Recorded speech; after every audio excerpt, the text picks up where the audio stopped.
වස්තුවක් තිබෙනවා. கிறிஸ்துவுக்கு முன் 609வது ஆண்டு நடந்த கதை. මේ කතාව සිද්ධ වුණේ ක්‍රිස්තු පූර්ව 609 දී. The story that we see in Daniel chapter 1 transpires in the year 609 BC. That's 609 BC. இந்த கதையிலே මේ කතාවේ யூதா தேசம் யோயாக்கீம் ராஜாவினால் ஆளப்பட்டு கொண்டிருக்கிறது. මේ කාලේ යුදා දේශය පාලනය කරගෙන හිටියේ යොහෝයාකීම් කියනා වූ රජතුමා විසින්. King Joachim is the king of the nation of Judah.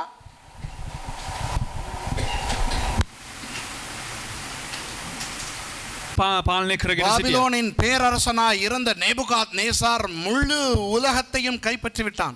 බාබිලෝනියේ පාලකයා වූ නෙබුකද්නේසර් විසින් ඇවිල්ලා මුළු ලෝකෙම පාලනය කරනු ලැබුවා. By year 609 the world was ruled by the great king Nebuchadnezzar of Babylon.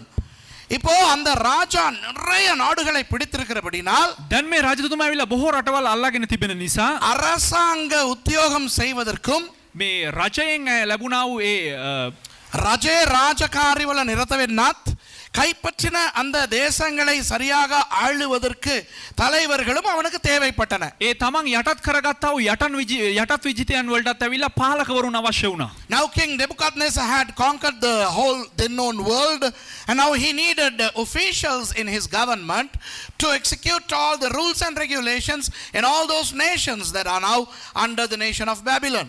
For that he needed officials.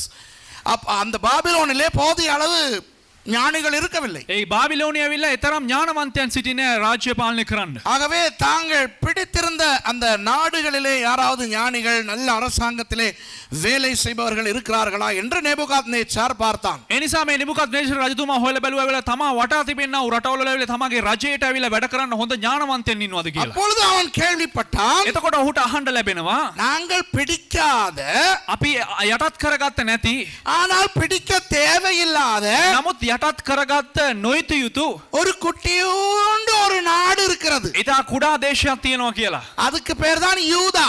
ඒ දේශයේ නම ඇවිල්ලා යුදා. அங்கு கொஞ்சம் பேர் வாழுகிறார்கள். දැන් ඒ දේශයේ පොඩ්ඩක් ජනගහනය සිටිනවා. ஆனால் அவர்கள் பயங்கர ஞானிகள். නමුත් ඔහු භයානක ලෙස ඥානවන්තයා. அவர்களில் யாராவது எங்களுடைய அரசாங்கத்தில் உத்தியோகத்துக்கு வந்தால் ඔවුන්ගෙන් කවුරු හරි කෙනෙක් ඇවිල්ලා අපේ රජයේ පාලනයට පැමිණියා නම් சூப்பராய் அவர்கள் எல்லா ஆட்சியையும் நடத்துவார்கள் என்று நேபுகாத்நேச்சாருக்கு ඔවුන් சொல்லப்பட்டது. ඉතා වැදගත් ලෙස සම්පූර්ණ ලෙස රජය පවත්වාගෙන යයි කියලා නෙබුකද්නේසර් විශ්වාස කළා. Nebuchadnezzar needed these intelligent officers in his kingdom, and he could not find many.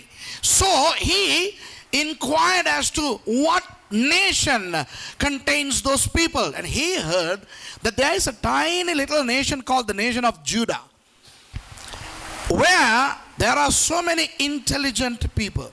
இதனால் அவன் என்ன செய்தான்? එම නිසා මොහු මොනවද කරාවේ? கிறிஸ்துவுக்கு முன் 609 ஆண்டில் ක්‍රිස්තු පූර්ව 609 දී தன்னுடைய ராணுவத்தை யூதா ராஜ்யத்துக்கு அனுப்பி තමාගේ යුද හමුදාව යුදා රාජ්‍යයට යවලා யுத்தம் செய்ய அல்ல.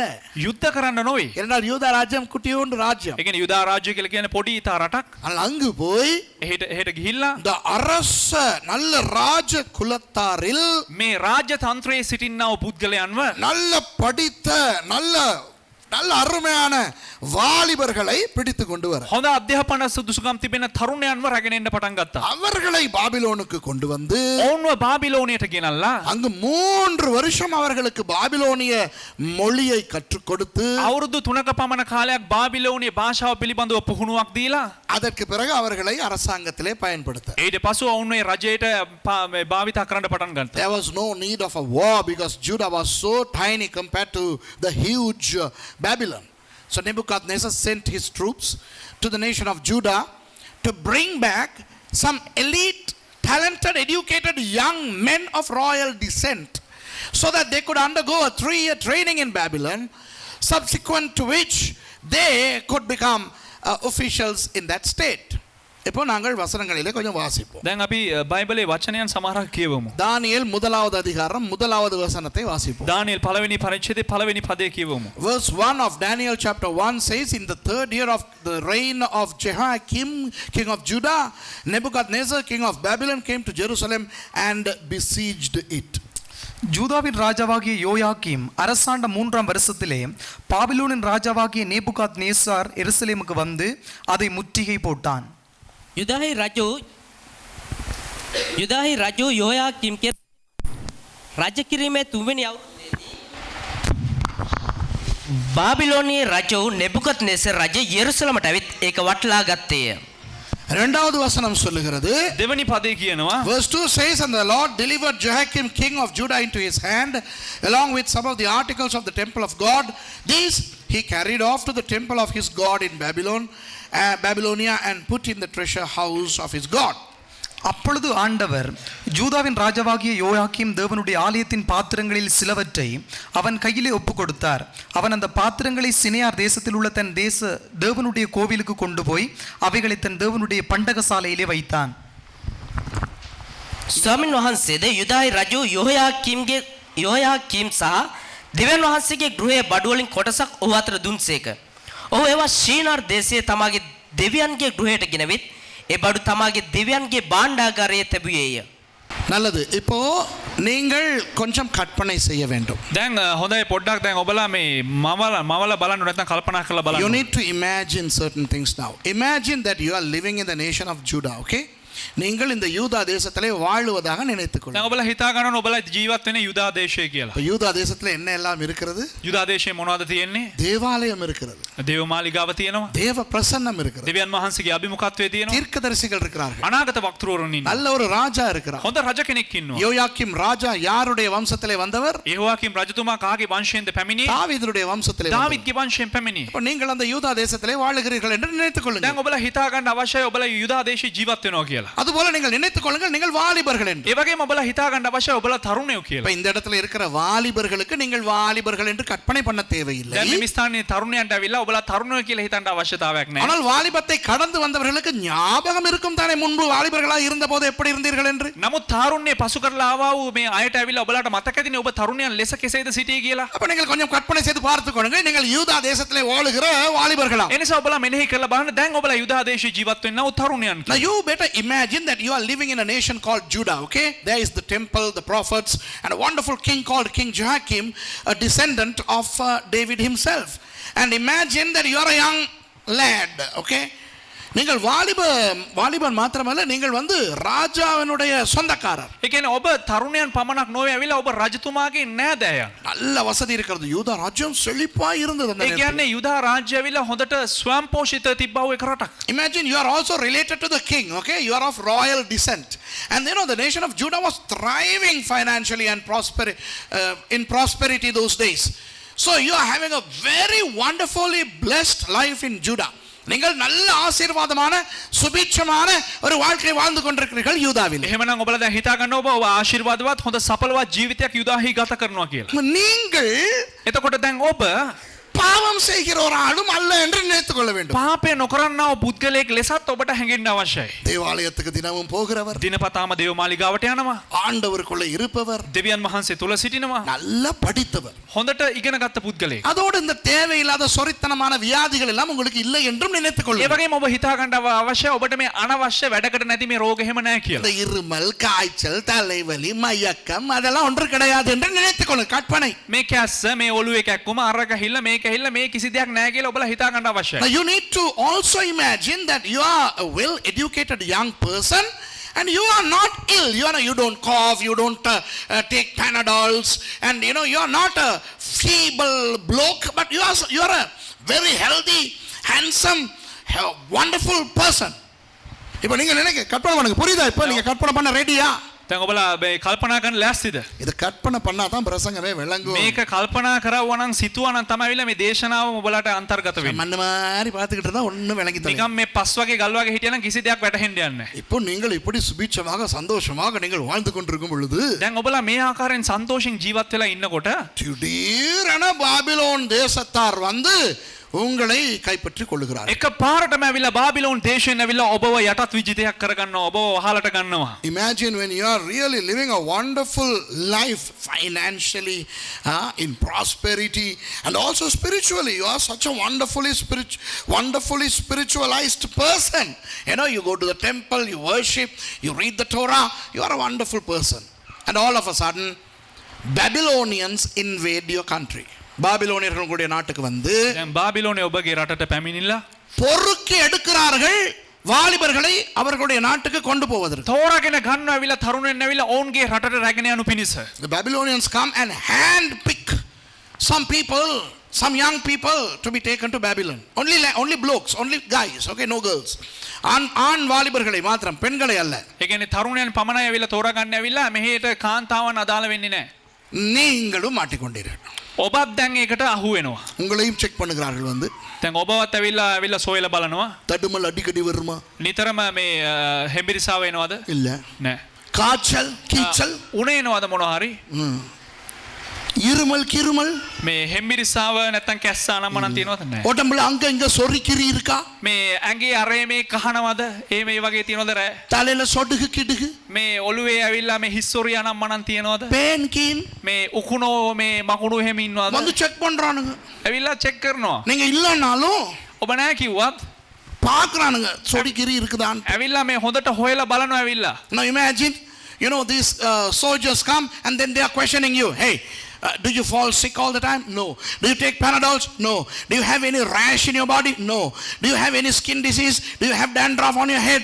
No. So they examine and they see that you are a perfect young person.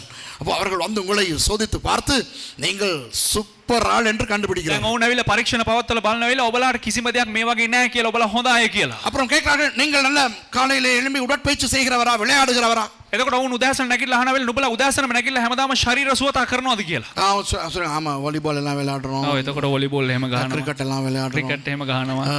அப்போ உடம்பு நல்லா தான் இருக்குது. பிடிச்செல்லாம் ඒක பார்க்கறாங்க. හොඳට තමයි දෙන්නේ කියලා මෙහෙම අල්ලලා බලනවා. எல்லாம் நல்லா தான் ඔක්කොම இருக்குது. හොඳට තමයි So you are a healthy person, you take exercises, you play, so you are a very smart person. எப்படி உங்களுடைய படிப்பெல்லாம்? දැන් ඔබගේ අධ්‍යාපන සුදුසුකම් කොහොමද? ராஜகுலம் அல்லவா?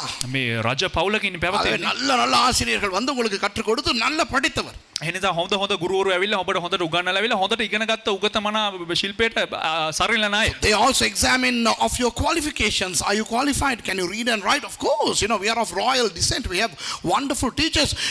இங்கிலீஷும் பேசுறோம். ඒ කියන්නේ ඉංග්‍රීසිත් කතා කරනවා. விளங்குதா? இங்கிலீஷ் பேச தெரிஞ்சா நம்ம ஆளுங்களுக்கு நினைக்கிறது இவன் பெரிய படிப்பாளி. ඒ කියන්නේ ඉංග්‍රීසි කතා කරන දැනගත්තා නම් අපේ කට්ටිය දන්නේ මෙයා හොඳ උගතෙක් කියලා. விளங்குதா உங்களுக்கு? வேற எதுவுமே தலையில ஏறாது. ඒ කියන්නේ වෙන කිසිම දෙයක් ඔළුවට නගින්නේ என்னையும் உருப்படியா செய்ய முடியாது. කිසිම දෙයක් හරියට කරන්න බෑ. ஆனா நான் வார்த்தை புறக்கி எடுத்துக்கிட்டு இங்கிலீஷை வச்சுக்கிட்டு நம்ம பெரிய படிப்பாளி மாதிரி காட்டுகிறது. නමුත් වචන හතරක් කොහෙන් හරි අහුලාගෙන ඇවිල්ලා පෙන්නලා කියනවා ලෝකෙට ඇවිල්ලා මම ලොකු පඬිතේ ඉගෙන ගත්ත පුද්ගලයෙක් சோ කියලා. இப்போ நீங்கள் அந்த அளவு நீங்கள் பெரியவர் என்று தெரிந்தவுடன் දැන් ඔබ එවැනි වූ සුවිශේෂ පුද්ගලයෙක් කියලා දැනගත්ත ගමන් உங்களை இழுத்து கொண்டு போகிறார்கள் பாபிலோன். ඔබව ඇදගෙන යනවා බාබිලෝනයට. எப்படி இருக்கும்? කොහොම තියේද? Upon knowing that you are such a defectless perfect person, they drag you to Babylon. How would you feel? எப்படி இருக்கும் உங்களுக்கு? ඔබට කොහොම තියේද? நீங்க இன்னும் வாலிபர். ඔබ තාම තරුණෙක්. அம்மா அப்பா அண்ணன் தம்பி அக்கா தங்கை இவர்களை விட்டு பிரித்து உங்களை கொண்டு போகிறார். දෙමව්පියන්ගෙන් පවුලේ සහෝදර සහෝදරයන්ගෙන් වෙන් කරලා රැගෙන යනවා. Imagine they are removing you from your family, your parents, your siblings, right? You are a young person, okay? You still live in your home and they are ripping you from your home. அப்படி உங்களை Babylon எவ்வளோ நாட்கள் 3 நாள் பிரயாணம் கொண்ட பாபிலோனுக்கு கொண்டு போகிறார். ඒ කියන්නේ දවස් 3ක් ගමන් කරන්න ඕන ආව මේ බාබිලෝනයට මෙහෙම රැගෙන යනවා. உங்களுக்கு எப்படி இருக்கும்? யோசிச்சு ඔබට කොහොම තියේද? හිතලා බලන්න.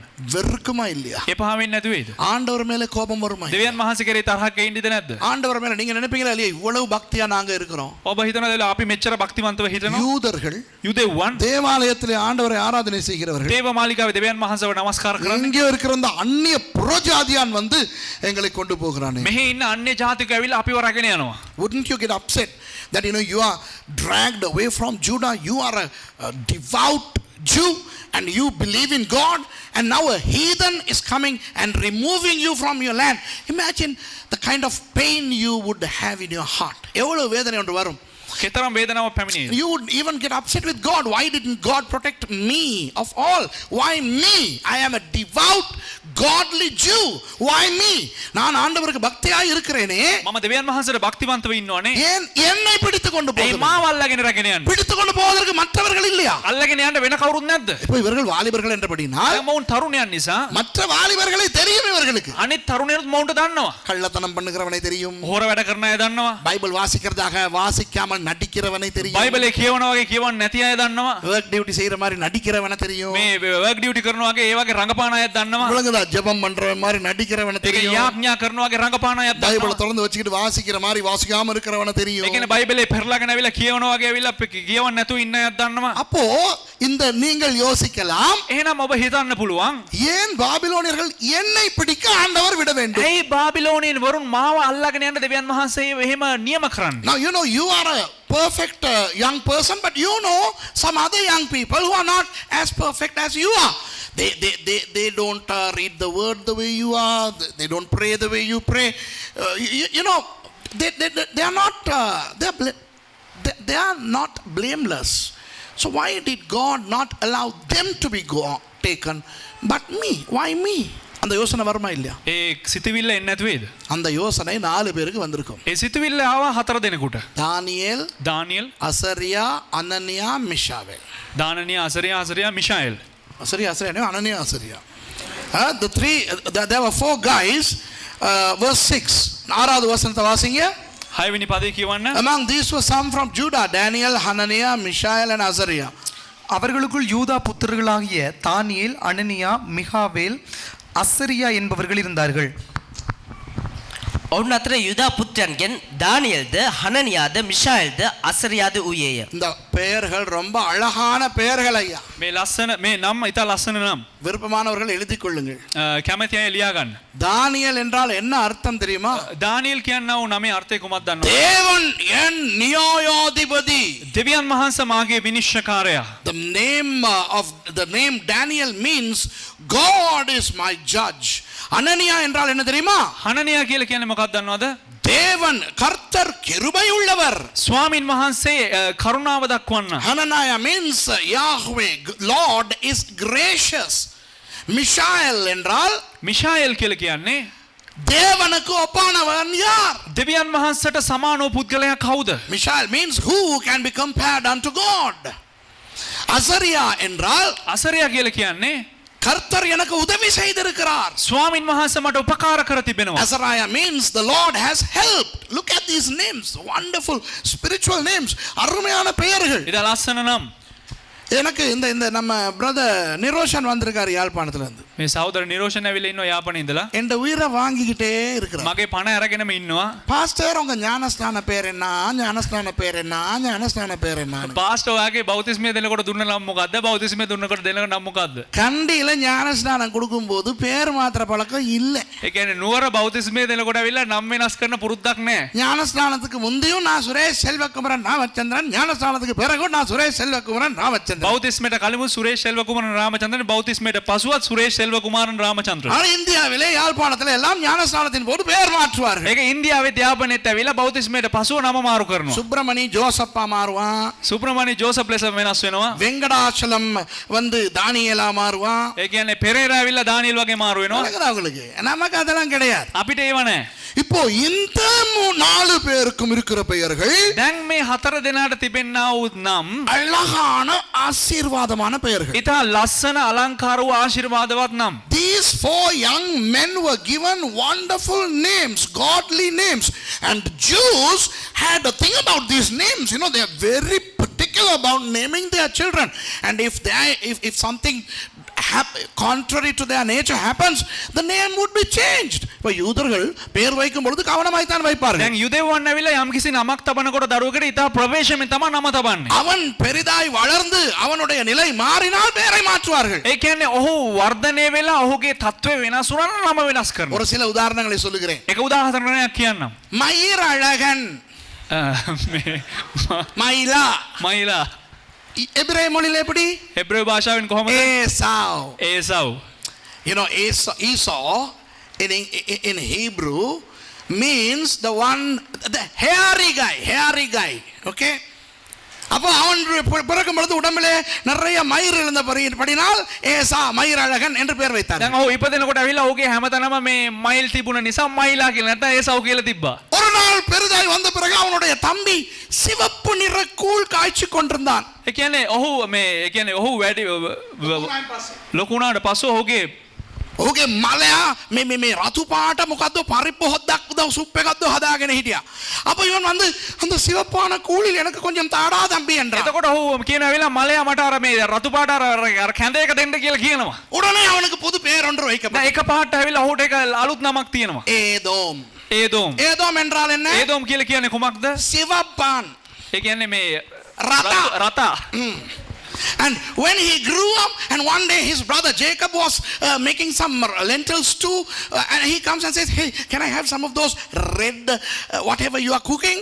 His name was changed to Edom, meaning the red fellow. இதுதான் யூதர்கள். මේ තමයි යුදෙව්වන්. பேர் வைப்பார்கள். නම් තියෙනවා. அந்த ஏசாவினுடைய காலை பிடித்துக் கொண்டு பிறந்தவன் யார்? අර ඒසාව්ගේ කකුල අල්ලගෙන ඉපදුණු පුද්ගලයා කවද්ද? යාකෝබ්. යාකෝබ්. யாக்கோப் என்றால் என்ன? යාකෝබ් කියලා කියන්නේ මොකද්ද? காலை பிடிப்பவன். ඒ කියන්නේ කකුල අල්ලන්න. பெரிதாய் வந்த பிறகு தேவனோடு போராடினான். පසු කාලයකදී දෙවියන් වහන්සේත් එක්ක පොර බැලුවා. பெயர் மாற்றப்பட்டது இஸ்ரவேல். නම වෙනස් කරනු ලැබුවා ඊශ්‍රායෙල් කියලා. இஸ்ரவேல் என்றால் என்ன? ඊශ්‍රායෙල් කියලා කියන්නේ මොකද්ද? தேவனோடு போராடு. දෙවියන් වහන්සේ තමක පොර බදින්න. You know the guy, the second baby, the twin who held the foot of Esau was named the foot grabber. In Hebrew, that is Yaakov, Jacob. Okay? And then later on when he grew up, he wrestled with God and his name was changed from Jacob into Israel, meaning the wrestler with God. இஸ்ரவேலர்கள் இப்படி பேர் மாற்றுவார். ඊශ්‍රායෙල් වරුන් මේ වගේ නම වෙනස් කරනවා. புரியுதா? තේරුණාද? அப்போ இவர்களுக்கு பேர் மாற்ற தேவையா இந்த 4 பேருக்கு? දැන් එතකොට මේ හතර දෙනාට නම් වෙනස් කරන්න අවශ්‍යද? தேவையில்லை. අවශ්‍ය නැහැ. அருமையான பெயர்கள். ලස්සන නම්. எங்க மறுபடி சொல்லுவோம் பாப்போம். தானியேல் என்றால் என்ன? දානියෙල් කියලා කියන්නේ මොකද්ද? So what is the meaning of Daniel? God is my judge. தேவனே என்னுடைய நியாயாதிபதி. දෙවියන් වහන්සේ මාගේ විනිශ්චයකාරයා. அனனியா என்றால் என்ன? හනනියා කියලා කියන්නේ මොකද්ද? கர்த்தர் கிருபை உள்ளவர். ස්වාමින් වහන්සේ කරුණාව ඇති කෙනා. Hananiah means Yahweh is gracious. Mishael என்றால் என்ன? මිෂායෙල් කියලා කියන්නේ කුමක්ද? தேவனுக்கு ஒப்பானவன் யார்? දෙවියන් වහන්සේට සමාන කවුද? Mishael means who can be compared unto Elohim, God. அசரியா என்றால் என்ன? අසරියා කියලා කියන්නේ කුමක්ද? கர்த்தர் உதவி செய்திருக்கிறார். ස්වාමින් වහන්සේ උපකාර කර තිබෙනවා. Azariah means God has helped. அருமையான பெயர்கள் தானே? ලස්සන නම් නේද? பாபிலோனுக்கு கொண்டு போய் බාබිලෝනියට රැගෙන ගොස් யோசித்து பாருங்கள், இவர்களை பாபிலோனுக்கு கொண்டு போகும் பொழுது எவ்வளவு வேதனையா இருந்திருக்கும். හිතලා බලන්න ඇවිල්ලා බාබිලෝනියට අරන් ගියට පස්සේ කතරම් වේදනාවක් ඇද්ද? பைபிள் ஸ்கூலுக்கு வரும்போதே எவ்வளவு வேதனையோட வருதுங்க. ඒ කියන්නේ බයිබල් ඉස්කෝල පාසලට පැමිණෙනකොට කතරම් වේදනාවකින් පැමිණෙනවද? வேலைக்கு போகும்போது கூட எவ்வளவு வேதனையோட போகுது. ඒ කියන්නේ වැඩට යනකොට කොච්චර වේදනාවෙන් වැඩට යනවද? You know, when students come to Bible college, you know how painful it is to come out of all those families and, you know, friends, you know, leaving all these behind and coming to Bible college is so arduous and painful. But these fellows were taken against their will. தங்களுடைய விருப்பத்துக்கு மாறாக இவர்கள் கொண்டு ඒ போகப்படுகிறார்கள். කියන්නේ තමන්ගේ සුව කැමැත්තට විරුද්ධව තමයි මොවුන් රැගෙන යන්නේ. அங்கே போய் அவர்களுக்கு பெயர் மாற்றம் එහි வருகிறது. ගියාට පස්සේ ඔවුන්ගේ නම් වෙනස් කරනු ලැබුවා. பாருங்கள், அவர்களுடைய பெயர் மாத்துறது எங்கேயோ இருந்துச்சு. 7வது வசனம். 7வது வசனமா வாசிங்க பார்க்கலாம். 7 වෙනි පදේ ඔවුන්ගේ නම් වෙනස් Verse 7 says කරනවා. the chief official gave them new names. To Daniel the name Belteshazzar, to Hananiah Shadrach, to Mishael Meshach, and to Azariah Abednego. பிரதானிகளின் தலைவன் தானியேலுக்கு பெல்சாஸ்தார் என்றும், அனனியாவுக்கு சாத்ராக் என்றும், மீசாவேலுக்கு மேஷாக் என்றும், அசரியாவுக்கு ஆபேத் நேகோ என்றும் மறுபெயரிட்டான். නපුංසකයාගේ අධිපතිය ඔවුන්ට නම් තැබුවේ.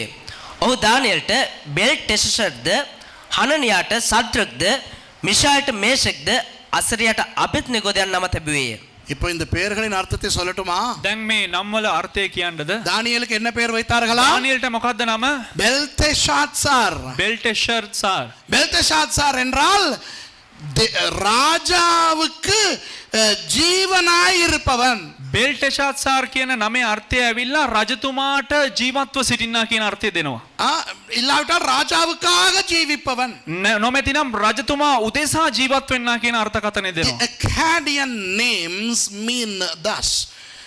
Belteshazzar, I'll give the meanings in English first, okay? Because in Tamil I need to explain more. Okay, Belteshazzar in the Akkadian language means the one who helps the king. Okay, the one who helps the king. Okay, Shadrach means the command of Aku. Aku is their moon god. Okay, Shadrach means the command of Aku. Meshach means who can be compared unto Aku, the moon god. Okay, who can be compared unto Aku?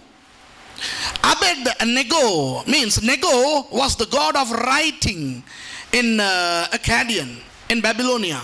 So the servant of Nego. Abed-nego means servant of Nego. Now I'll explain in Tamil. Tamil சொல்றேன் கேளுங்க. தானியேலுக்கு பேர் மாற்றப்பட்டது பெல்டெஷாத்சார். දානියල්ගේ නම වෙනස් කරව බෙල්ටෙෂර් කියලා. தானியேல் என்றால் என்ன? දානියල් කියලා කියන්නේ කුමක්ද? தேவன் என்னுடைய දෙවියන් වහන්සේගේ විනිශ්චයකාරයා. அவனுக்கு பெல்டெஷாத்சார் என்று பெயர் வைக்கப்பட்டது. ඔහුට බෙල්ටෙෂර් කියලා නම තැබුවා. அப்படியானால் ராஜாவுக்கு உதவி செய்பவன். එසේනම් ඔහුගේ නමේ අර්ථය ඇවිල්ලා රජතුමාට උපකාර කරන්න. இல்லாவிட்டால் ராஜாவினுடைய வேலைக்காரன். නොමැතිනම් රජතුමාගේ වැඩකාරයා. எப்படி இருக்கும்? කොහොමද? ஷாத்ராக் என்றால் ஷாத்ராக் කියලා කියන්නේ அகு என்று சொல்லுகின்ற சந்திர தெய்வத்தினுடைய கட்டளை. ඒ කියන්නේ අකෝ කියනවා වූ චන්ද්‍ර දෙවියාගේ ඇවිල්ලා අනපනත් ව්‍යවස්ථාව. ඒ චන්ද්‍ර දෙවියාගේ අනය, the command of aku. அக்கு என்கின்ற சந்திர தேவனுடைய கட்டளை. ඒ කියන්නේ අකෝ කියනවා වූ චන්ද්‍ර දෙවියාගේ ඇවිල්ලා අන.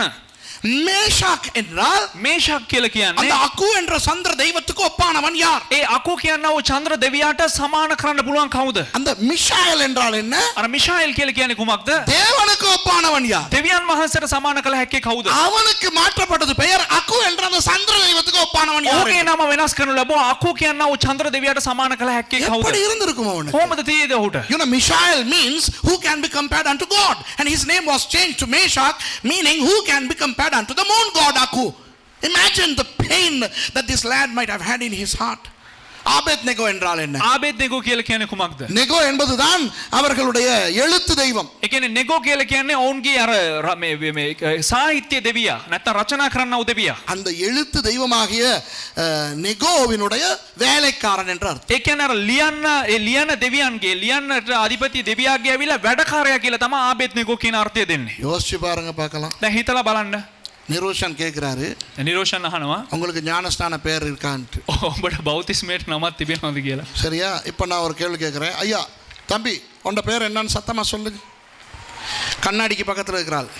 ඔබගේ නම මොකක්ද சத்தமா කියලා சொல்ல කියන්න. எல்லாருக்கும் கேட்கறதுக்கு. ඔක්කොටම ඇහෙන්න What's your කියන්න. name? Enoch. ඒනොක්. Enoch. His name is Enoch.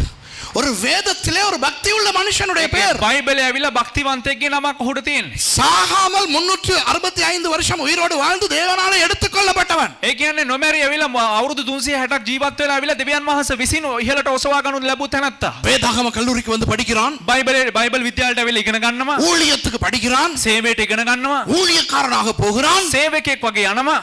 அவனை பிடித்து கொண்டு போய் ඔහුව රැගෙන ගොස් அவனுக்கு முனியாண்டி என்று பெயர் வைத்தால் எப்படி இருக்கும்? ඔහුට මුනියන්ඩි කියලා නමක් තිබ්බනම් කෙසේ තියෙයිද? Imagine if the Hindus capture him and take him and change his name to Muniyandi, one of their gods names. எப்படி இருக்கும்?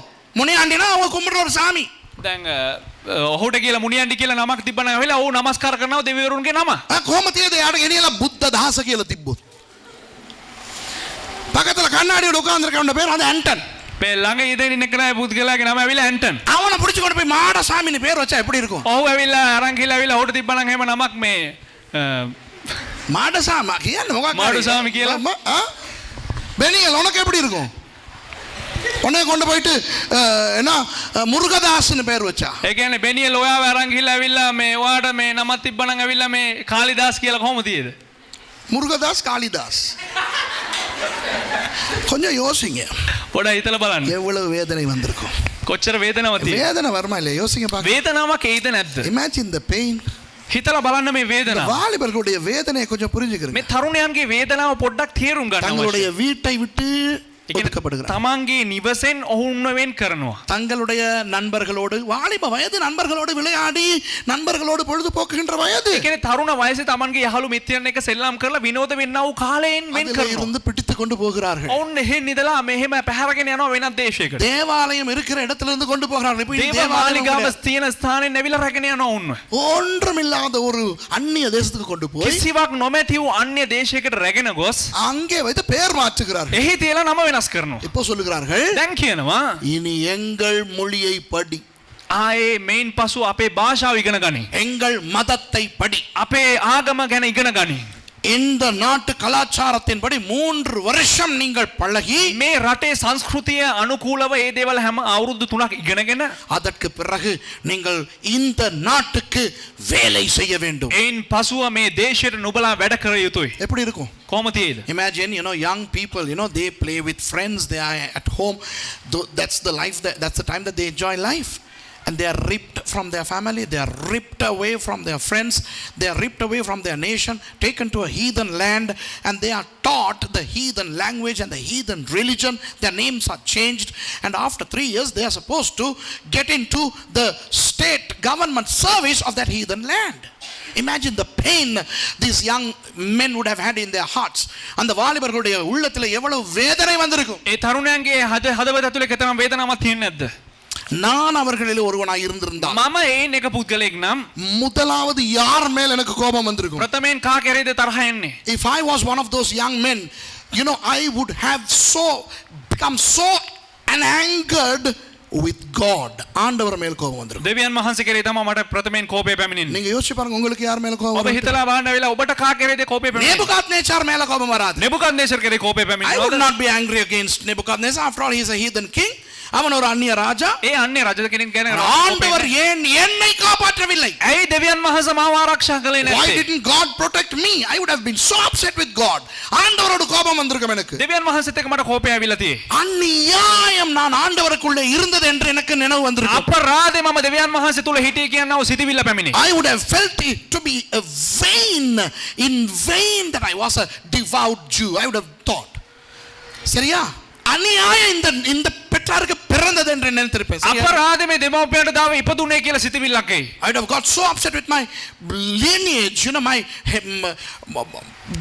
the fact that I was born to this family.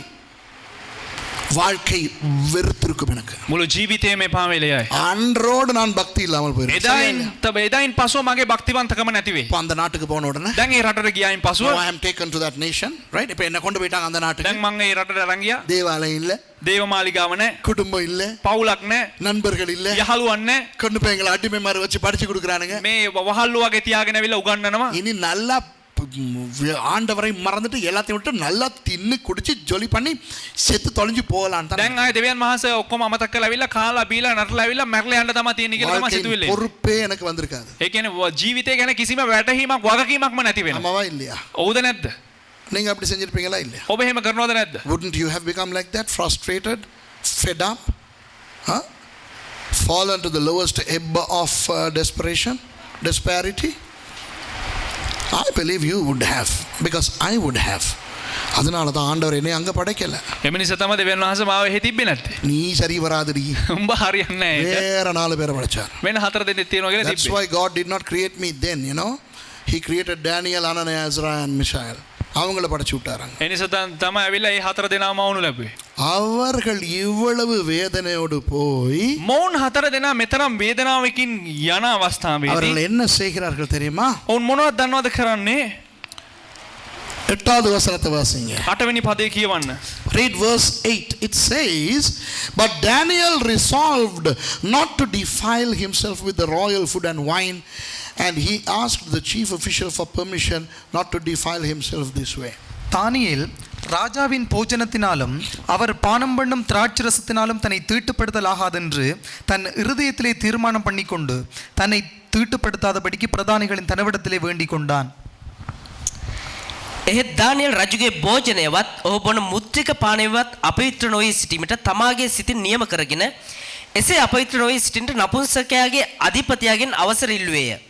தானியேல், இந்த இடத்துல தானியேல் என்று சொல்லப்பட்டிருக்கிறது. நீங்கள் பிறகு வாசித்து பார்த்தால் மற்ற 3 பேரும் இதிலே சம்பந்தப்பட்டார்கள் என்று தெரிய வரும். දැන් දානියෙල් කියලා මේ ස්ථානේ ලියලා තිබ්බට ඔබලා පසුව කියවගෙන ගියා නම් ඔබලාට වැටහි අනිත් 3 දෙනාත් මේකට දායක වෙලා තියෙනවා කියලා. Although this particular verse says Daniel, when you read on, you will see that the other 3 blokes also are joined in.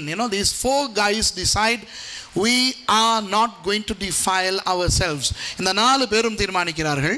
මේ හතර දෙනාම තීරණය කරනවා நாங்கள் எங்களை கெடுத்துக் கொள்ளப் போவதில்லை. අපි අපිව අපවිත්‍ර කරගන්න යන්නේ නැහැ. அவர்கள் அந்த பிரதானியிடத்தில் சொல்லுகிறார்கள், ඔව් ගිහිල්ලා ඒ ප්‍රධානින්ට ඔවුන් ගිහිල්ලා ප්‍රධානින්ට කියනවා நீங்கள் எங்களை பிடித்துக் கொண்டு வந்திருக்கலாம், ඔබලා දැන් අපිව අල්ලගෙන ඇවිල්ලා තියෙන්න පුළුවන්. இப்போ எங்களை நீங்கள் பயிற்றுவிப்பதற்காக நல்ல நல்ல ராஜ சாப்பாடு கொடுக்கலாம், දැන් අපිට පුහුණුව සඳහා ඇවිල්ලා අපිට හොඳ රාජකීය බොජුන් දෙන්න පුළුවන්. ஆனால் நாங்கள் எங்களை தீட்டுப்படுத்திக் கொள்ளப் போவது. නමුත් අපි අපිව අපවිත්‍ර කරගන්න යන්නේ නැහැ.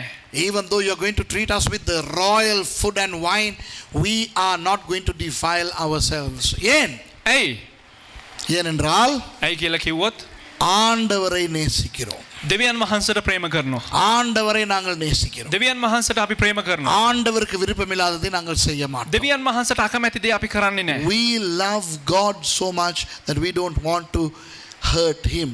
நாங்கள் வேதனைப்பட்டாலும் பரவாயில்லை, අපි වේදනාව විඳට කමක් නැහැ. ஆண்டவரை வேதனைப்படுத்த போவதில்லை. දෙවියන් වහන්සේව වේදනාවටපත් කරන්න යන්නේ. வயசு போனவங்க இப்படி நினைச்சிருந்தா பரவாயில்ல, வயசு போனவங்க இப்படி நினைச்சிருந்தா பரவாயில்ல. වයසට ගියාය මෙහෙම හිතුවනම් කමක් නැහැ. If these were old people, it's okay, but these are young lads. Look at the maturity, look at the devotion they have to God.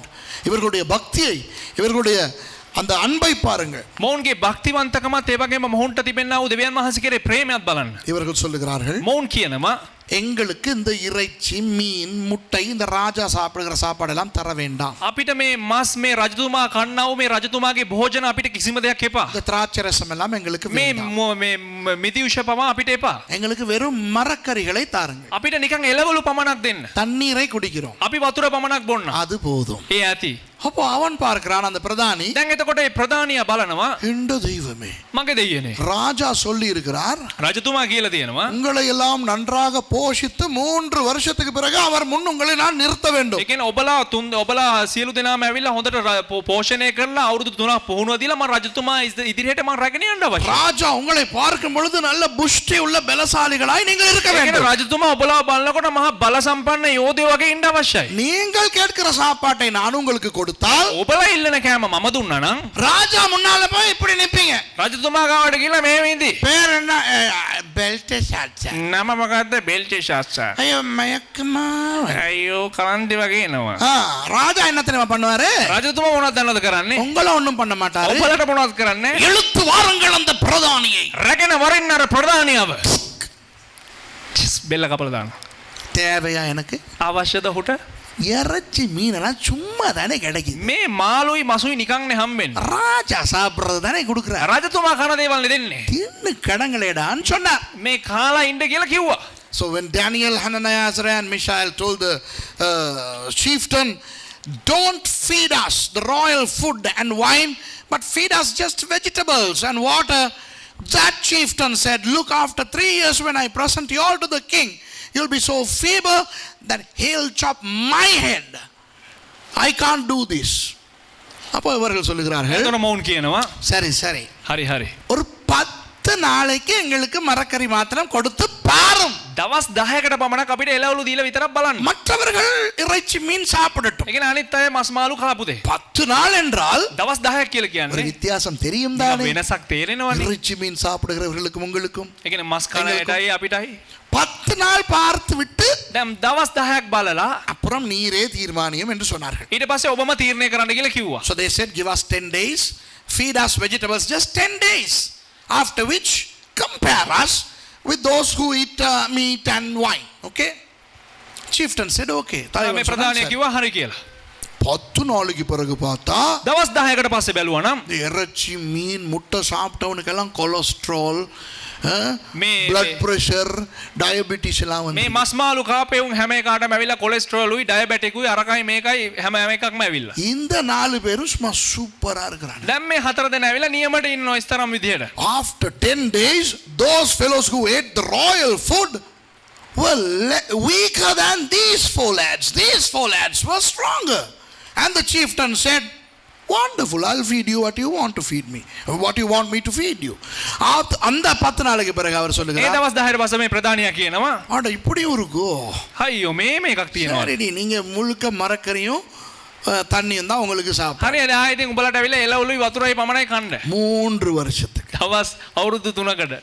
இப்ப இப்ப உள்ள மாணவர்கள் இல்ல, දැන් ඉන්න ශිෂ්‍යයන් නොවේ. முந்தி உள்ள மாணவர்கள் சிலர் என்ன செய்தார்கள் தெரியுமா? ඉස්සර හිටපු ශිෂ්‍යයෝ මොනවද දන්නවද කරාවේ? அவங்கள நாங்க අடிமைகளா புடிச்சிட்டு வரவும் இல்ல, ඔවුන් අපි වහල්ල වගේ රැගෙන ආවේ නැහැ. அவனுக்கிட்ட பேரை மாத்தவும் இல்ல. ඔවුන්ගේ නම් වෙනස් කරෙත් නැහැ. இங்கேயும் அப்பப்ப கருவாடு முட்டை மீன் கொடுத்ததுதான். මෙහෙ ඉඳලා හිටලා මේ ඔය මේ කරවල එතකොට මේ බුත්තර එහෙම දුන්නා තමා. அப்பயும் என்ன பண்ணிருக்கானுங்க தெரியுமா? එහෙ ඒත් මේ අය මොනවද දන්නවද කරාවේ? இந்த ஃப்ரீசர்ல நாங்க விக்க வச்சிருக்கிற வெட்டி கொண்டாந்து வச்சிருக்கிற கோழி எல்லாம் கொண்டு போயிட்டு திருட்டுத்தனமா திம்பானுங்க. අර ශීතකරණේ තබලා තියෙන විකුණන්න ගෙනලා තියෙන කුකුලෝ හොරෙන් අරන් ගිහලා කාලා තියෙනවා. என்ன விளங்குதோ? தேர்னால மரக்கறி எல்லாம் சரியில்லையா, நெத்திலி எல்லாம் போதாதான், இறைச்செல்லாம் கொண்டு போயிட்டு சாப்பிடணும்ட்டு கோழியே களவெடுத்து சாப்பிட்டான். ඒ කියන්නේ එළවලු එහෙම හරිනේ ඇල්ලු මේ මහල් මැස්සෝ එහෙම හරිනේ කියලා කුකුලෝ හොරකම් කරගෙන අරන් ගිහලා කාලා තියෙනවා. கோழி இல்லாத காலத்துல பாஸ்டர் துஷார මේ කුකුලෝ නැති කාලේ ஒரு சிலர் සමහරක් අය பெருச்சா எலியவே கொன்னு சாப்பிட்டு இருக்காங்க. ඒ කියන්නේ මේ ඉතින් ඔයා දන්නේ නැත්තම් ඉතින් අපි දන්නේ නැහැ මේක. මේ ඌරුමියෝම මරලා කාලා තියෙනවා. දැක්කද? ඉතින් කියනවානේ දැන් ඌරුමියන්ව මරලා උයලා කාලා තියෙනවා. නේද පාස්ටර් තුෂාර? නේද? ඔව්. කවුද කියලා දන්නවද? නෝ இவங்க தான் ஊர்மியா මෙයානේ ஊர்மியா මෙයා තමයි ஊர்மியா මරලා ඔයාද ඉුවේ නැත්තම් ඔයාද සුද්ධ කරේ? මම තමයි සුද්ධ කරේ. සුද්ධ කරේ. ආ දැක්කද? අපේ අයියලා බලන්න.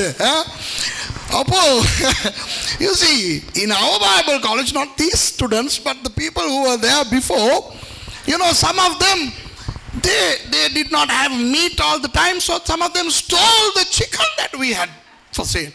Some people ඒක ඕනේ නැහැ ඉංග්‍රීසි නේද? හැබැයි මෙයා කෑවේ නැහැ. ඉවර සාපඩලා. சொல்லுங்க සිංහලට. මම කෑවේ නැහැ. අල්ලලා මේ මැරුවේ මම. මැරුවේ මෙයා. කෑවේ නැහැ. කෑවේ අනිත්තු. இன்னொரு நாள் තව දවසක් நான் மேலே போறேன், මම උඩට යනවා. பாம்பு அடிச்சு கிடக்குது. මේ ගැරන්ඩියෙක්ව මරලා තියෙනවා. நான் சொல்றேன் எரிங்கடான்னு. මම කියනවා මේක පුච්චන්න කියලා. ஐயோ பாஸ்டர் வேணாம் பாஸ்டர், අනේ පාස්ටර් එපා pastor. Please pastor. Please pastor. ஏன்டா? ඇයි? ருசியா இருக்கும் பாஸ்டர். මේ රසට තියේ පාස්ටර්. அப்புறம் அவங்க உரிச்சு நான் வீடியோ பண்ண அவங்க உரிச்ச லட்சணம் பயங்கர මම எக்ஸ்பீரியன்ஸ். පටිගත කරාව ඇවිල්ලා ඔවුන් එක ලස්සනට මෙහෙම පිරිසුදු කරලා இந்த லேண்ட்ல பாம்பு குறைஞ்சது தேவ கிருபையினால இல்ல. මේ ඉඩමේ ඇවිල්ලා දෙවියන් වහන්සේගේ කරුණාව නිසා නෙමෙයි මේ සර්පය අඩු උනේ. நம்ம பயலுக்கு தின்னது இப்ப உள்ளவனுங்க இல்ல. අපේ අය කාපු නිසා. நேத்து 3 பாம்பு கண்டிருக்கீங்க என்ன? ඊයේ මේ සර්පය 3 දෙනෙක් දැක්කා. அதுல ஒரு பாம்பு அடிச்சிருக்கீங்க. එක්කෙනෙක් මැරුවා. மவனே பழைய ஸ்டூடண்ட்ஸா இருந்தா 3 பாம்பையும் சமைச்சு தின்னு இருப்பானுங்க. හැබැයි කලින් මේ ශිෂ්‍යයෝ හිටලා ළඟ වෙලා 3 දෙනාම උයලා කයි. அதாவது இந்த சாதாரணமாக வாலிபர்களுக்கு நன்றாக சாப்பிட வேண்டும். ඒ කියන්නේ சாதாரண වශයෙන් මේ තරුණයන්ට හොඳට කන්න ඕන. You know, young blokes, they like to eat meat, right? And here there was no restriction for these young fellows in Babylon. No restriction. In fact, they were forcibly given royal food. அங்கே இவர்களுக்கு தடை இருக்கவில்லை இந்த வாலிபர்களுக்கு. ඒ කියන්නේ මොවුන්ට කිසිම මේ බාධාවක් තිබෙන්නේ නැහැ මේ තරුණයන්ට. மாறாக ராஜாவே சாப்பாட்டை கொடுக்கிறார். ඒ කියන්නේ කොහොමද කිව්වොත් එහෙම රජතුමාගේ රාජ පොදුන්ම මොවුන්ට ලබා දෙනවා. அவர்கள் தீர்மானிக்கிறார்கள். නමුත් ඔවුන් තීරණය කරනවා எங்களுக்கு இது வேண்டாம், අපිට මේ දේවල් එපා. எங்களுக்கு மரக்கறி போதும். අපිට එළවලු පමණක් ඇති කියලා. அப்படியே நம்மட பைபிள் ஸ்டூடெண்ட்ஸ் அந்த மாதிரி இருந்தா எவ்வளவு அழகா இந்த பைபிள் ஸ்கூலை நான் ரன் பண்ணலாம் தெரியுமா? ඒකම අපේ බයිබල් විද්‍යාලයේ මේ වගේ තිබ්බනම් එහෙම සිතුවිල්ලකින් තිබ්බනම් කොච්චර ලස්සනකට රැගෙන යන්න පුළුවන්. My Bible students are like Daniel, Hananiah, Azariah and Mishael. I could run a wonderful Bible college. You know, if they say we don't need meat, ஆண்டவா. இப்போ ஏன் இந்த தானியேல் மற்ற 3 பேர் இதை செய்தார்கள்? ඇයි මේ දානියලුයි මේ අනිත් 3 දෙනායි මේ දේ කරාවේ? சில காரணங்கள். සමහරක් කාරණාව. There are some reasons why these young people refused the royal food. முதலாவது காரணம், ප්‍රථම කාරණාව எங்கள் நாட்டிலே இருந்து எங்களை எடுத்து போட்ட வேதனை. අපේ රටේ ඉඳලා අපිව රැගෙන ගියාපු වේදනාව. The first pain, the hurt was that they were removed from their land of Judah. பிறகு நீங்கள் வாசித்து பாருங்கள் 137ஆம் சங்கீதத்தை. පසුව ඔබලා කියවලා බලන්න ගීතාවලිය 137. If you read Psalm 137 at a later time, you will see how by the rivers of Babylon there we sat down, yea, we wept when we remembered Zion. That's how they sang those songs. அங்க அவர்கள் பாட்டு படிக்கிறார்கள், Babylon ஆறுகள் அருகிலே உட்கார்ந்து. ඒ කියන්නේ එම ස්ථානයේ එක ගීතිකාවක් මේ ගායනා කරන වෙලාවේ බාබිලෝනියේ නදිය මත ඉඳගෙන சியோனை நினைத்து அழுகிறோம். සියෝන් ගැන හිතාගෙන අපි කඳුළු සලනවා කියලා. ඒගොල්ලෝ அவங்க எங்க இருந்தாலும் ඔවුන් කොහේ හිටියත් தங்களுடைய நாட்டை குறித்த அந்த வேதனை அவர்களுக்கு இருந்தது. තමාගේ දේශය පිළිබඳව වේදනාවක් පැමිණෙනවා. They were so concerned about their own land, so they are no longer living there, so they didn't want to enjoy the food. அவர்களுடைய நாட்டில் அவர்கள் இல்லாதபடினால் அவர்கள் அந்த சாப்பாட்டிலே அவர்கள் சந்தோஷப்பட விருப்பமில்லை. ඒ කියන්නේ ඔවුන්ගේ රටේ ඔවුන් නොමැති නිසා ඇවිල්ලා ඔවුන් කෑම පිළිබඳව එතර සන්තෝෂයක් ඔවුන් ගත්තේ නැහැ. அடுத்ததுதான் ඊළඟ දේ තමයි பாபிலோனிலே மிருகங்களை கொலை செய்யும் பொழுது அந்த நேபுகாத்நேச்சார் காலத்திலே නෙබුකද්නේසර්ගේ කාලේ ඇවිල්ලා බාබිලෝන් දේශය ඇවිල්ලා සතුන් මරණ විට அவர்கள் தங்களுடைய தெய்வங்களுடைய பெயர்களை ஓதி விட்டு தான் வெட்டுவார்கள் ඒ மிருகங்களை. කියන්නේ තමුන් නමස්කාර කරන්නා වූ දෙවිවරුන්ගේ නම් මතුරලා තමයි ඒ සතුන් මරනු The ලැබුවේ. Babylonians slaughtered their animals after chanting some names of their gods. In other words, those meat items were offered to idols. அந்த இறைச்சி வகைகள் விக்கிரகங்களுக்கு படைக்கப்பட்டவையாக இருக்கும். ඒ වගේම සමහරක් මස් වර්ග ඇවිල්ලා සමහරක් එක එක දෙවිවරුන්ට ඇවිල්ලා පූජා කරනු ලැබු නැත්නම් ඔප්පු කරනු ලැබු මත්ස්‍ය වගේ තිබුණා. இவர்கள் சொன்னார்கள் எங்களை இந்த உணவினால் தீட்டுப்படுத்த விருப்பமில்லை.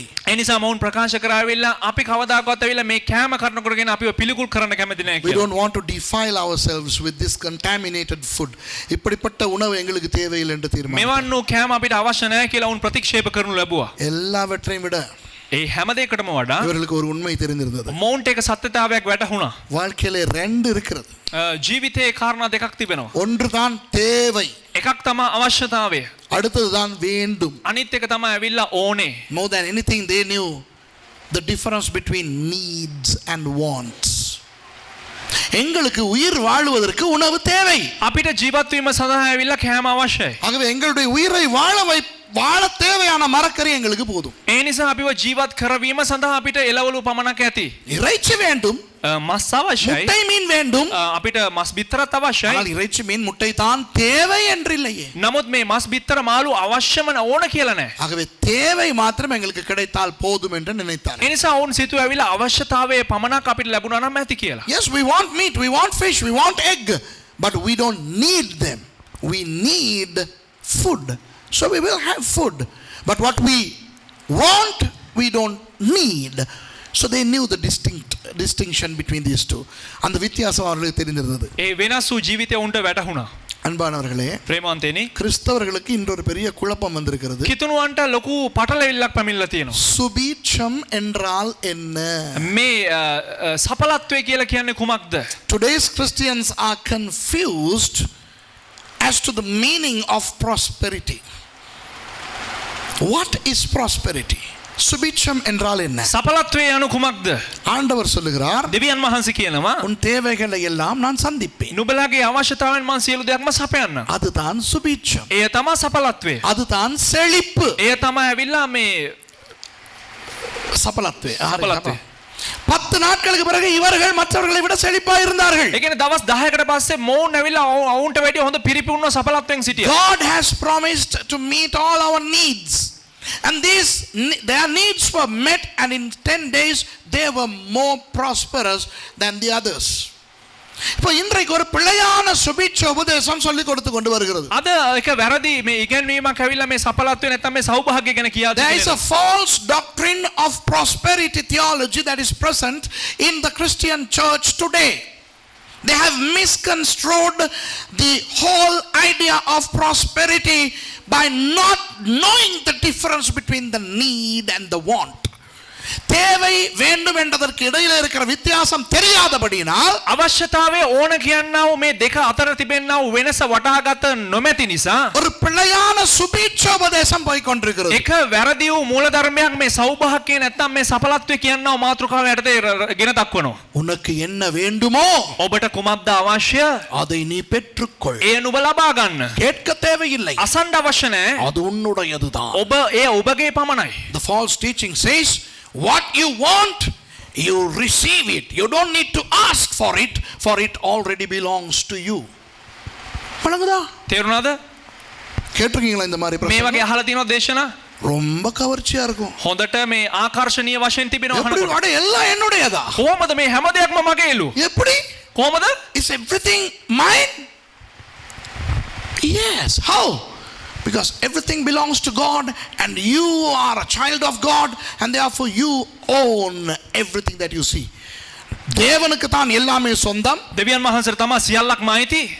நீங்கள் தேவனுடைய பிள்ளை. ඔබ දෙවියන් වහන්සේගේ දරුවෙක්. ஆகவே உங்களுடையது எல்லாம். එම නිසා මේ සියල්ලක්ම ඔබගේ. உங்களுக்கு வேண்டியது உங்களுக்கு கிடைக்கவில்லை என்றால் ඔබගේ අවශ්‍යතාවය ඔබට ලැබුණේ නැත්නම් உங்களுடைய விசுவாசத்திலே ஒரு குறை இருக்கிறது. ඔබගේ ඇදහිල්ලේ යම් කිසි ප්‍රශ්නයක් තියෙනවා. If you don't receive what you want, there is a defect in your faith. விளங்குதா? இது கள்ள உபதேசம். මේක ඇවිල්ලා බොරු ඉගැන්වීමක්. ஆண்டவர் දෙවියන් වහන්සේ தேவைகளை சந்திக்கிறேன் என்று சொன்னார். අවශ්‍යතාවයන් සපුරාලනවා කියලා කිව්වා. God has promised to meet all our needs. 1 தீமோத்தேயு 6:6 சொல்லுகிறது. 1 තිමෝති 6 වෙනි පරිච්ඡේදය කියනවා. போதும் என்ற மனதுடனே கூடிய தேவ பக்தியே மிகுந்த ஆதாயம். ඒ කියන්නේ ලද පමුණින් සතුටු වීම දෙවියන් වහන්සේ කෙරෙහි තියෙන ඊටා භක්තිය කියලා කියනවා. Paul says in 1 Timothy 6:6, godliness with contentment is great gain. விளங்குதா? තේරුණාද? ஆண்டவர் எங்களுடைய தேவைகளை சந்தித்திருக்கிறார். දෙවියන් වහන්සේ අපේ අවශ්‍යතාවයන් සියල්ලක්ම සපුරලා තියෙනවා. தானியேலுக்கும் மற்ற 3 வாலிபர்களுக்கும் தெரிந்தது. දානියෙල්ටත් ඒ වගේම අනිත් තරුණයන් තින් දෙනාටත් ඇවිල්ලා දැනගැනීමට ලැබුණා. எங்களுக்கு தேவையானது எங்களுக்கு கிடைக்கிறது. අපිට අවශ්‍යතාවය සියල්ලක්ම ලැබෙනවා. அது போதும். ඒ ඇති. எங்களுக்கு இறைச்சி மீன் எல்லாம் தேவையில்லை. අපිට මේ මස් මාළු අවශ්‍ය නැහැ. Daniel and the 3 others knew that they need food and they got food and they don't want that meat. எங்களுடைய வாழ்க்கையிலே අපේ ජීවිතේ நான் முடிக்க போகிறேன். මම අවසන් කරන්න යනවා. எங்களுடைய अनेक பேருடைய ஜெப தேவைகள் என்னவென்று நீங்கள் பாருங்கள். අපේ බොහෝ දෙනෙක්ගේ යාඥා ඉල්ලීම මොනවද කියලා අපි බලන්න අවශ්‍යයි. We need to examine the prayer needs in our lives. சில ஜெபங்கள் ஏன் எங்களுக்கு கேட்கப்பட மாட்டேன் என்கிறது. ඇයි සමහරක් අපේ යාඥා ඉල්ලීම් වලට පිළිතුරු නොලැබෙන්නේ? ஒரு உதாரணத்தை நான் சொல்றேன். දැන් මම උදාහරණයක් දෙන්නම්.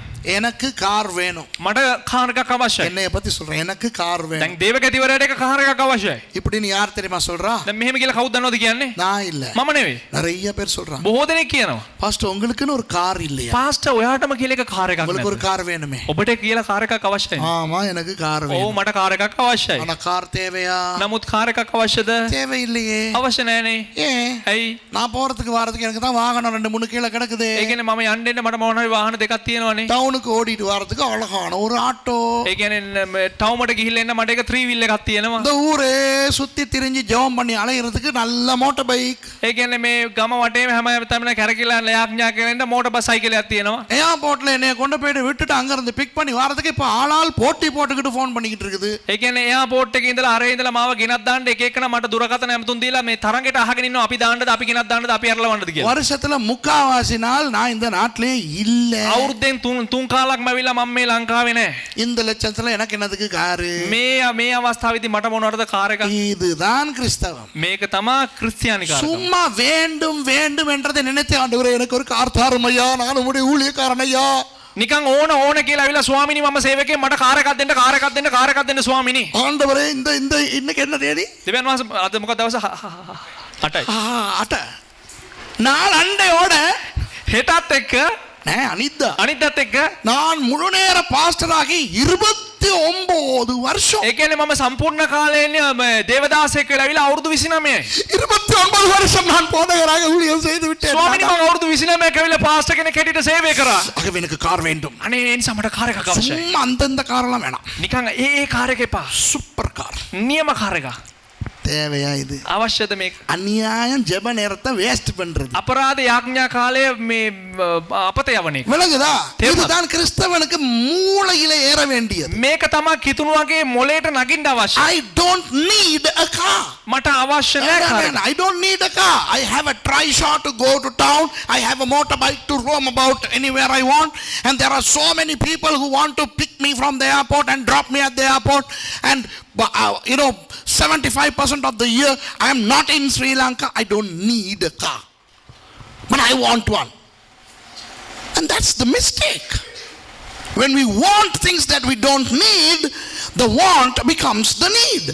எனக்கு வேண்டும் என்றது தேவை என்று மாறி விடுகிறது. ඒ කියන්නේ මගේ ඕන කියන දේ ඇවිල්ලා අවශ්‍යතාවය ලෙසින් වෙනස් වෙනවා. அப்புறம் அது தேவையானவரே கார் ஒன்று தேவைனாதான். අයියෝ ස්වාමීනි මට කාර් එකක් ඕන ස්වාමීනි. கூடுதலா என்னத்துக்கு தெரியுமா ஒரு பாஸ்டருக்கு கார் தேவை? වැඩියෙන් මොනවද දන්නද පාස්ටර් කෙනෙකුට කාර් එකක් අවශ්‍ය වෙන්නේ? அந்த பாஸ்டருக்கு இருக்கிறது, ස්වාමීනි අර පාස්ටර්ට තියෙනවා. இந்த பாஸ்டருக்கு ස්වාමීනි இருக்கிறது. මේ පාස්ටර්ට තියෙනවා. ஆகவே எனக்கு தெரியும். ස්වාමීනි මට අවශ්‍යයි. இது கொழுப்பா இல்லையா? මේක තෙලද නැද්ද? Do you know why so many pastors need cars?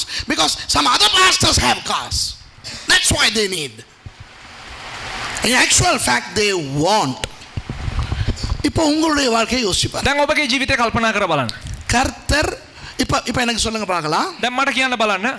எத்தனை பேர் කී දෙනෙක්ද நீங்க கையை தூக்கணும், சரி? ඔබ අත උස්සන්න ඕන You හරියට? need to raise your hands. Okay, I'm going to finish the service. Now you need to raise your hands. கையை கட்டாயம் தூக்கணும். நான் கேட்குற கேள்வி. අනිවාර්යයෙන්ම ඔබගේ මේ අත උස්සන්න ඕන මේ ප්‍රශ්නෙට. எத்தனை பேருக்கு කී දෙනෙක්ටද குறைஞ்சது ஒரு நாளைக்கு ஒரு வேளை சாப்பாடாவது ஏதோ ஒரு விதத்துல கிடைக்குது? கையை தூக்கி අඩුම තරමෙන් දවසක එක වේලක් හරි කුමන ආකාරයෙන් කොහොමද ලැබෙන්නේ? If you receive food at least once a day, put your hands up please. ඒ කියන්නේ Once a day.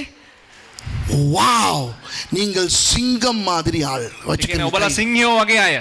You are like a lion because lions eat once a day. ඒ කියන්නේ சிங்கம் ஒரு நாளைக்கு ஒருக்கா தான் ඒ சாப்பிடும். කියන්නේ සිංහයා දවසකට එක වතාවයි කන්නේ. Praise God. சொல்லுங்க ஆண்டவருக்கு நன்றி ஆண்டவரே, சிங்கத்தை போல என்னை போஷிக்கிறீர். කියන්න ස්වාමිනී ස්තුති සිංහයා වගේ මාව පෝෂණය කරනවා කියලා. வணங்குதா? சாப்பாடு கொடுக்கறார் தானே? கேமரா சரி. தினோனே.